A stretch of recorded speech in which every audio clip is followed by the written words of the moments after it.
नमस्कार दोस्तों। इस क्लास में आप सभी का हार्दिक स्वागत है। आज हम कक्षा से सामाजिक विज्ञान पृथ्वी हमारा आवास नामक किताब पढ़ेंगे। इस किताब का अध्याय है 5वां, जिसका नाम है पृथ्वी के प्रमुख परिमंडल।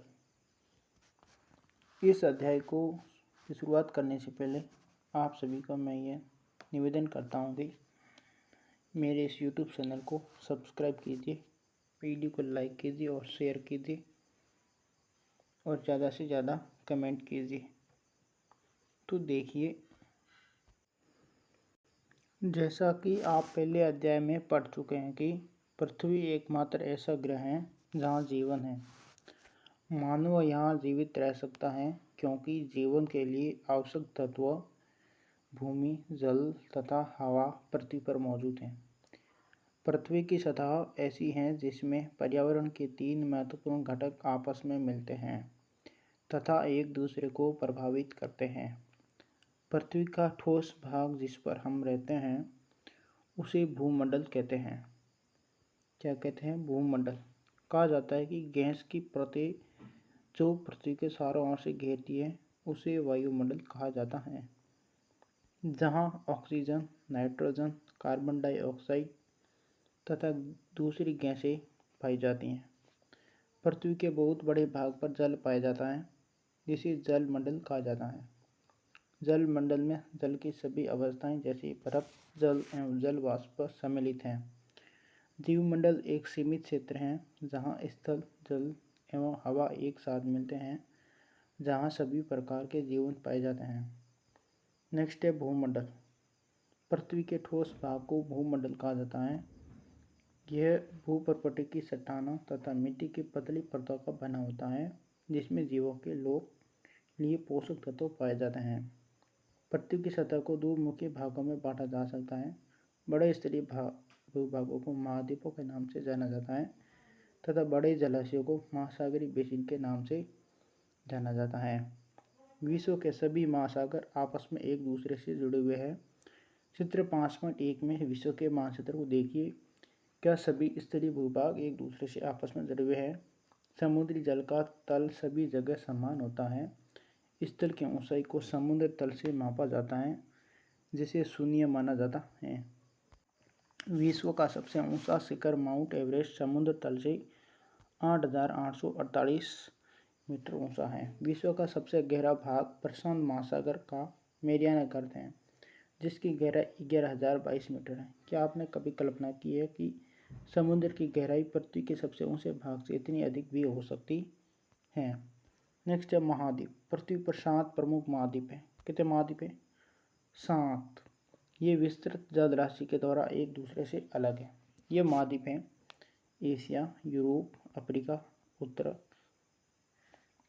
अमेरिका, दक्षिण America, Australia, Antarctica.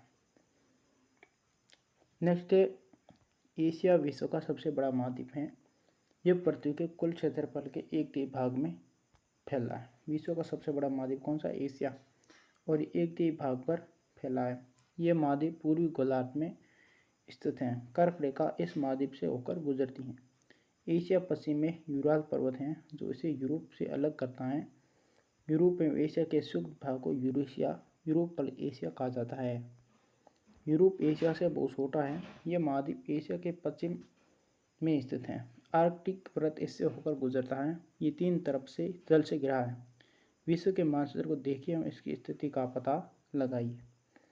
Next Africa Asia के बाद विश्व का दूसरा सबसे बड़ा महाद्वीप है। विषुवत वृत्त या 0 डिग्री अक्षांश इस महाद्वीप के लगभग मध्य भाग से होकर गुजरती हैं। अफ्रीका का बहुत बड़ा भाग उत्तरी गोलार्ध में स्थित है। देखिए, आप पाएंगे कि यह एक ऐसा महाद्वीप है जिसमें होकर कर्क, विषुवत और मकर तीनों रेखाएं गुजरती हैं। मतलब अफ्रीका एक ऐसा महाद्वीप है जहाँ से कर्क रेखा, भूमध्य रेखा और मकर रेखा, ये तीनों रेखाएं इस महाद्वीप से होकर गुजरती। कर्क रेखा 23.5 डिग्री उत्तर अक्षांश से और भूमध्य 0 डिग्री और ये 23.5 डिग्री दक्षिण अक्षांश होकर गुजरती हैं। सहारा का रेगिस्तान विश्व का सबसे बड़ा गर्म रेगिस्तान है जो कि अफ्रीका में स्थित है। यह महाद्वीप चारों तरफ से समुद्रों एवं महासागरों से घिरा है। आप देखेंगे कि विश्व की सबसे लंबी नील नदी अफ्रीका से होकर गुजरती है।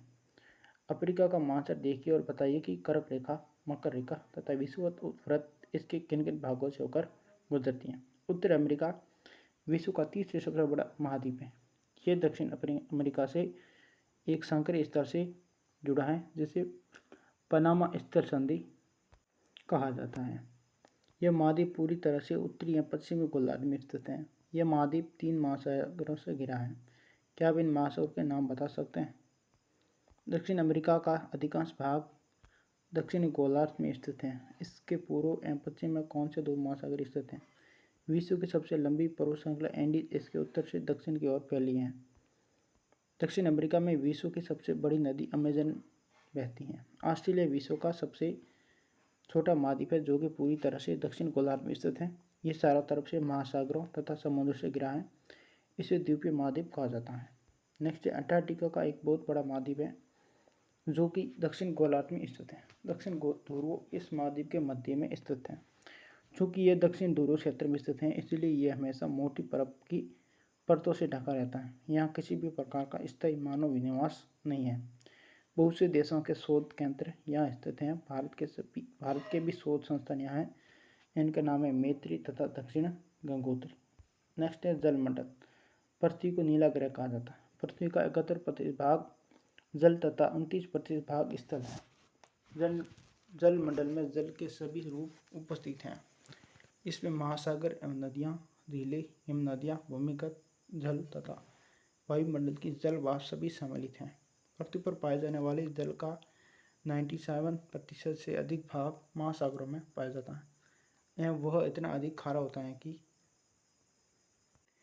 मानव के उपयोग में नहीं आ सकता। शेष जल का बहुत बड़ा भाग बर्फ की परतों एवं हिम नदियों तथा भूमिगत जल के रूप में पाया जाता है। जल का बहुत कम भाग अलवण जल के रूप में पाया जाता है जो मनुष्य के इस्तेमाल में आता है। यही कारण है कि नीले ग्रह में रहने के बावजूद हम पानी की कमी महसूस करते हैं। नेक्स्ट है महासागर। महासागर जल मंडल के मुख्य भाग है। ये आपस में एक दूसरे से जुड़े हुए हैं। महासागरीय जल हमेशा गतिशील रहता है। तरंगे, ज्वार भाटा तथा महासागरीय धाराएं महासागरीय जल के 3 मुख्य गतियाँ हैं। बड़े से छोटे आकार के आधार पर क्रमशः 5 महासागर प्रमुख हैं। पहला है प्रशांत महासागर, फिर अटलांटिक महासागर, हिंद महासागर, दक्षिणी महासागर तथा आर्कटिक महासागर।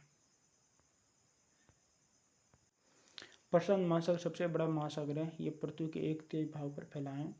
पृथ्वी का सबसे गहरा भाग मेरियाना गर्त प्रशांत महासागर में ही स्थित है।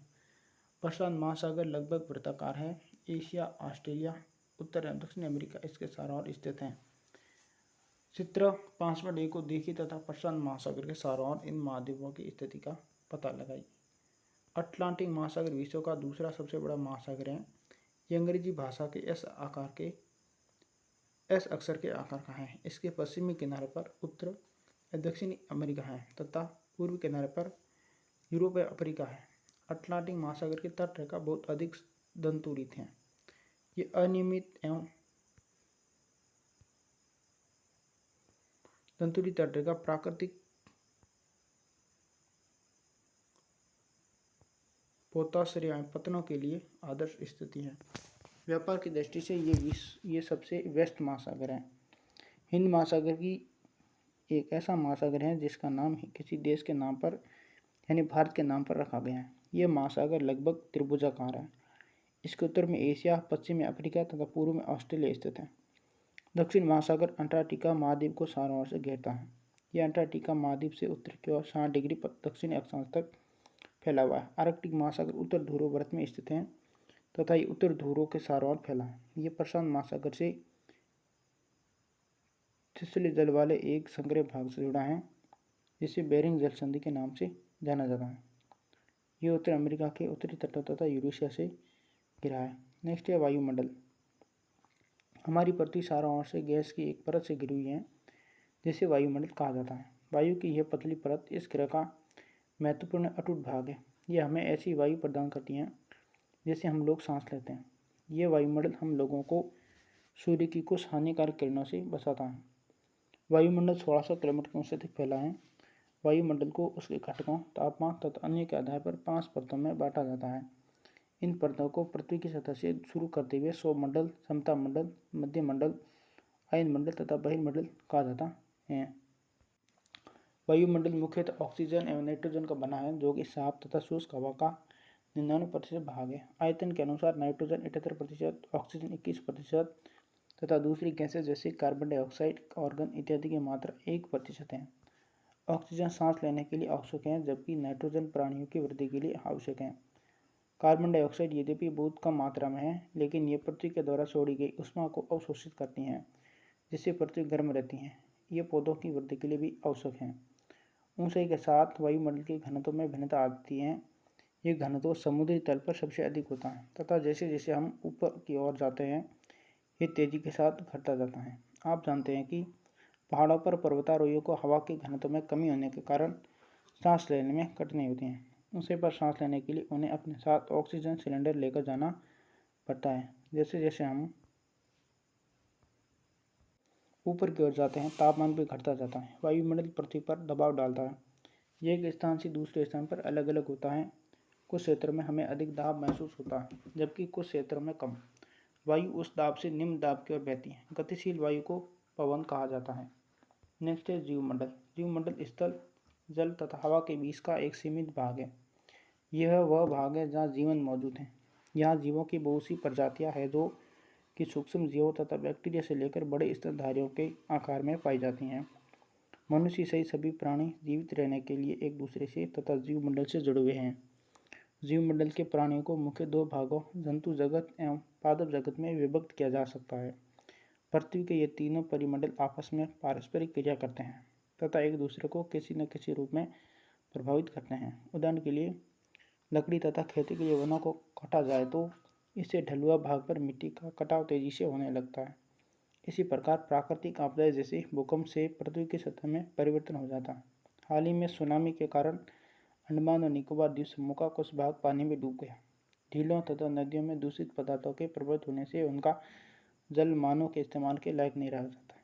यह जल दूसरे जीवों को भी नुकसान पहुंचाता है। उद्योगों, तापीय विद्युत संयंत्रों तथा गाड़ियों का उत्सर्जित पदार्थ वायु को प्रदूषित करता है। कार्बन डाइऑक्साइड वायु का एक महत्वपूर्ण घटक है, लेकिन कार्बन डाइऑक्साइड की मात्रा में वृद्धि के कारण पृथ्वी के तापमान में वृद्धि हो रही है। इसे भूमंडलीय तापमान कहा जाता है। इसलिए भूमंडल, वायुमंडल तथा जलमंडल के बीच के प्राकृतिक संतुलन को बनाए रखने के लिए पृथ्वी के संसाधनों के सीमित उपयोग की आवश्यकता है। इस प्रकार से ये पाठ कंप्लीट हुआ। तब तक के लिए आप सभी को धन्यवाद।